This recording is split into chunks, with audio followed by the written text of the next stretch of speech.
میرے نبی نے فرمایا مجلس میں بیٹھے ہوئے مسجد میں، کہا کہ یہ جو دروازہ ہے نا اس سے ایک جنتی آنے والا ہے۔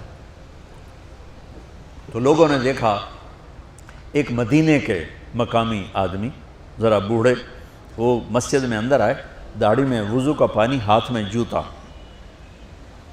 نماز میں شریک ہو گئے۔ اگلے دن آپ کی محفل تھی تو آپ نے فرمایا یہ جو سامنے دروازہ ہے اس سے ایک جنتی آ رہا ہے۔ تو سیم وہی آدمی اسی حالت میں انٹر ہوئے۔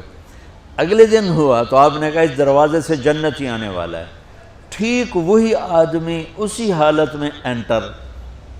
اس مجمع میں ایک صحابی بیٹھے ہیں، ان کا نام ہے عبداللہ بن عمرو۔ یہ 1,24,000 صحابہ میں ان کی ایک اسپیشلٹی ہے کہ یہ سب سے زیادہ عبادت کرتے تھے، سب سے اتنی عبادت کسی نے نہیں کی۔ ساری رات نفل پڑھتے تھے، سارے دن کا روزہ رکھتے تھے، اور دن رات میں ایک قرآن ختم کرتے تھے۔ کوئی ہمارے جیسا اول تو کر نہیں سکتا، کرے گا تو چوتھے دن پاگل ہو جائے گا، دماغ خشک ہو جائے گا، اور انہوں نے نبھا کے دکھایا۔ رات پوری تہجد، دن پورا روزہ، اور رات اور دن میں ایک ختم قرآن۔ اب ان کو خیال آیا کہ یہ بابا جی مجھ سے بھی زیادہ عبادت کرتے ہیں، جو ان کو یوں ڈائریکٹ جنت کی بشارت ملی اور مجھے نہیں ملی، تو میں دیکھتا ہوں یہ کون سی عبادت کرتے، کیا یہ ساری رات سجدے میں پڑے رہتے ہیں، رکوع میں کھڑے رہتے ہیں، قیام میں کھڑے رہتے ہیں، کیا کرتے ہیں؟ تو ان کے پاس پہنچ گئے، چاچا کوئی تھوڑا والد صاحب کی ناراضگی ہے، دور رہنا چاہتا ہوں، 2-3 دن ٹھہر جاؤں آپ کے پاس؟ ہاں ہاں ہاں بیٹا آ جاؤ آ جاؤ آ جاؤ۔ اب عشاء کی نماز کے فوراً بعد انہوں نے چادر اوپر لی اور چادر میں یوں سوراخ کیا اور یوں لیٹ کے دیکھنے لگے کہ اب یہ بزرگ کیا کرتے ہیں۔ بزرگ تشریف لائے، سرانے پہ سر رکھا، اللہم بسمک اموت و احیا، سونے کی دعا پڑھی، اور تھوڑی دیر بعد خراٹے تھے۔ وہ بڑے حیران ہوئے، بھئی میرا تو خیال ہے یہ ساری رات سجدہ کرے گا تو رو رو مسلح تر کر دے گا، یہ تو خراٹے ہی چون جاندے نہ ہو جا رہے ہیں۔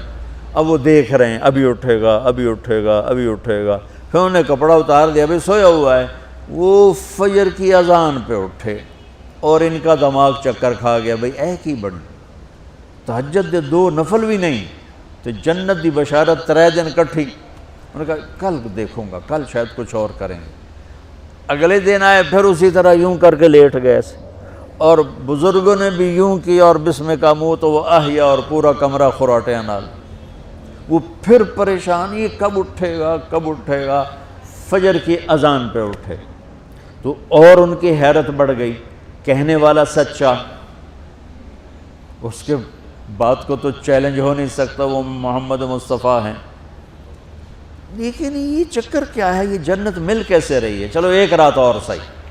تیسری رات آئے، یہ یوں لیٹے وہ یوں لیٹے، یہ دیکھتے رہے وہ سوتے رہے، حتیٰ کہ فجر کی اذان پہ آنکھ کھلی تو یہ نا پھٹ پڑے، کہنے لگے چاچا بات بتاؤں؟ کہنے کیا؟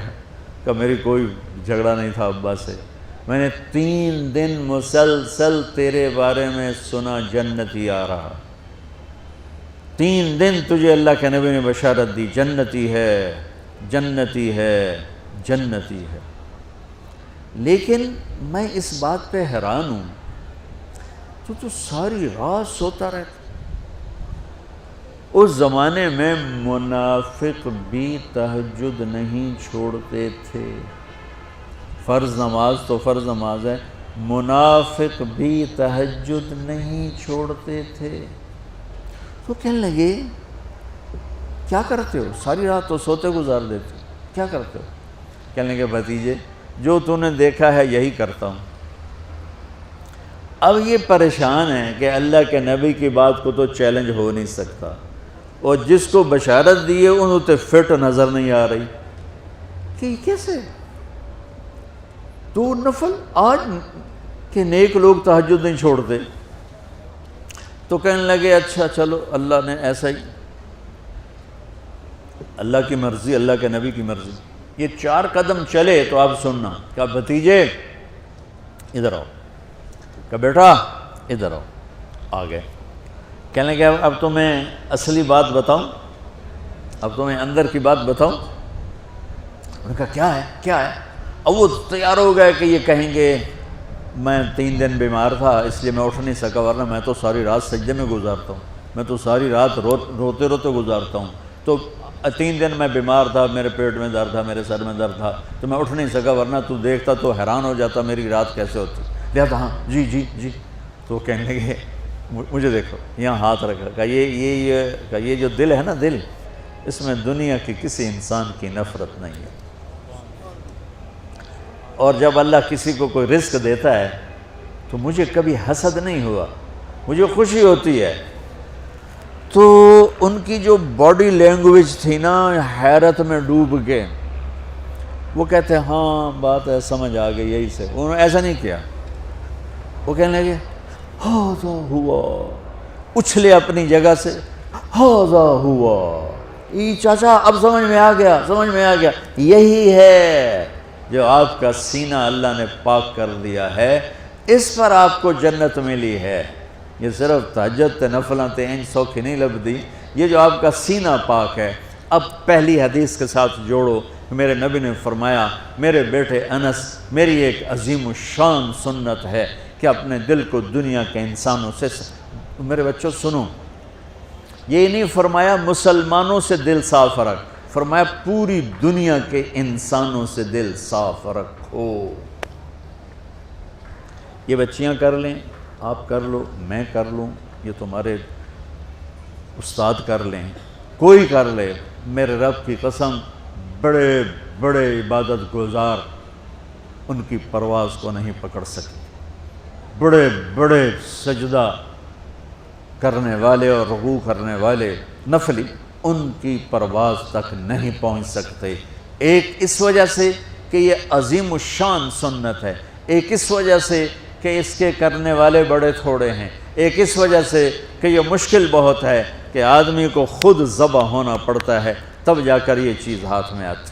ایسے نہیں ہے کہ تہجد کے لیے نیند قربان کر دی، ہم جماعت میں گئے 40 دن کے لیے تھوڑا روکھا سوکھا کھا لیا اور گھر کی جدائی برداشت کر لی، یہ پل پل کی موت ہے، پل پل کی عزت نفس پہ چھریاں ہیں، اور پھر یہ مسکرا کے چلتا ہے، یہ مقام اسے جبریل سے بھی اوپر لے جاتا ہے۔